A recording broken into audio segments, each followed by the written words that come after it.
Muy buenas tardes a todo el mundo. Mi nombre es Nicolás Aranoquipe Vargas, estudiante de la CENATI del aula PP 49. Y en el día de hoy, en este video, voy a explicar sobre los diferentes tipos de trastornos alimenticios. Los trastornos alimenticios son un tipo de enfermedades graves, los cuales se basan en prácticamente como su mismo nombre lo dice, en las conductas alimentarias o en la propia alimentación de uno mismo, de una de las personas. Y son un tipo de enfermedad graves ya que por lo general suele ocurrir muy seguido en las personas y prácticamente no digamos que suele ocurrir a un solo tipo de grupo de personas, sino que puede ocurrir a cualquier tipo de persona sin importar su edad, ya sea alguien joven o mayor o bueno, en ese sentido dependiendo de la edad, ya sea también por su tipo de ¿cómo le explicamos? Su forma corporal, es decir, si es alguien fuerte o digamos en ese sentido alguien gordo o flaco, no importa cuál sea, va a tener también ese tipo de trastornos, incluso con los mismos, con rasgos étnicos o faciales en cierto sentido, por no ser racista ni nada de eso. Y bueno, eso es un tipo, o sea, ese me refiero en el caso de que ese tipo de enfermedades afecta a todo el mundo, prácticamente sin importar, sin restricciones, sin límites, en pocas palabras.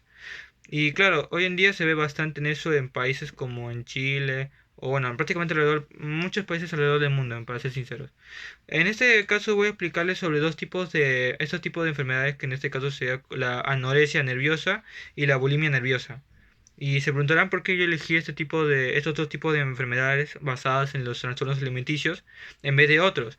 Y bueno, en mi caso yo los busqué y le investigué de ellos y me parecieron bastante peculiares ya que por decirlo así son casi similares entre sí, solo que podemos decir que uno es lo contrario o lo opuesto del otro, de cierta manera.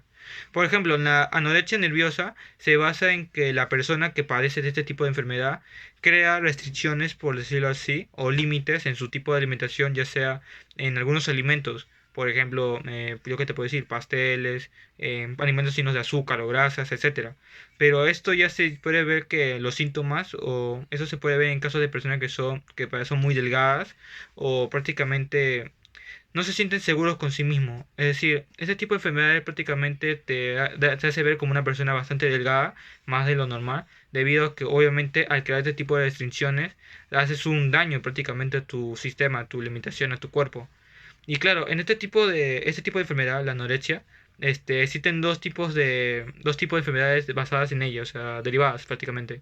Que uno, por ejemplo, es la que crea las restricciones, que es lo mismo que dije, crea restricciones de ciertos alimentos, ya sea pasivas, o sea, no tan seguido, o severas, que ya sean de acá a largo plazo, prácticamente se nota el daño que puede crear este tipo de enfermedad.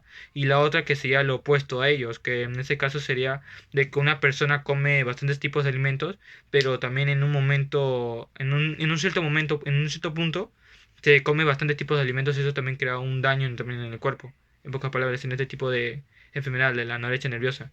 Y ahora pasando con la bulimia nerviosa, ese también sería lo contrario, lo opuesto, es decir, en que en vez de que la persona evite comer ciertos alimentos, este tipo de enfermedad en la que padece la persona, en realidad lo obliga a que coma una gran cantidad inusual y masiva prácticamente de estos tipos de alimentos.